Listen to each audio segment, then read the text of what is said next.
એ audio પણ તમને સંભળાવું કે જેની અંદર ભગવતસિંહ ચૌહાણ જે છે તેમને દેવાયત ખવડને ફોન કર્યો હતો અને તેમાં દેવાયત ખવડ તેમને ધમકી આપી રહ્યા છે, જોઈ લેવાની વાત કરી રહ્યા છે અને એ ઓડિયો પણ એઝ અ પ્રૂફ તરીકે પોલીસમાં આપવામાં આવ્યો છે। સૌથી પહેલા તો એ ઓડિયો સાંભળી લઈએ।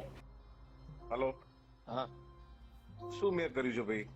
તમે આ ગાડીનો કાચ ફોડ્યો તો પછી મારે કલાક કદાચ મોડું થયું, મેં તમને પૈસા નક્કી નથી થયો દેવાય ખબર કે આટલા પૈસા ઉલે છે સંબંધમાં મેં હા પાડી અને તમે ગાડી આડી ઉભી રાખી, ગાડીની ચાવી લઈ લીધી, મારા બે લવકુશથી સોગન, જો હું એવું હલકું કૃત્ય કરતો હોય ને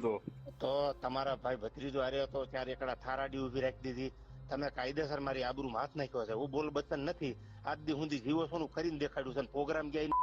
ભગવતજી હું સંબંધમાં આ પાડીને આવ્યો હતો, તમે તૈયારી ન રહ્યો તો માતાજી નામ છે એટલે પણ એમને હાવ એફિડેટ કરેલો કાઠી દરબાર નથી, તમને હજી કહું છું, બોલ બચન નથી ફોનમાં બોલવાળો, મારી ગાડીનો કાચ ફોડ્યો, તમે મેઘરાજ ને બોલાવ્યો, ચાર એકડા થાર કોની છે? રામભાઈ ની છે ને થાર? થાર નહીં, ધુવરાજ, હા 3 એકડા થાર ધુવરાજ લે ગાડી ઉભી રાખી ગાડીને કાચ ફોડ્યો, આબરૂ કોની કાઢી તમે અત્યારે? અરે ભાઈ તમે કોઈની સોગન જો કાચ તોડ્યો તેની ભગવતસિંહ કાચ ફોડી નાખ્યો ને ગાડી મારી લઈ લીધી, અહીંથી ટોલ નાકેથી ગાડી પાછી લઈ ગયા, તમે દેવાત ખબર ની ગાડી ઉપાડીને લઈ ગયા, હું કાઠી દરબાર છું, એફિડેટ કરેલો છું, મારી આબરૂ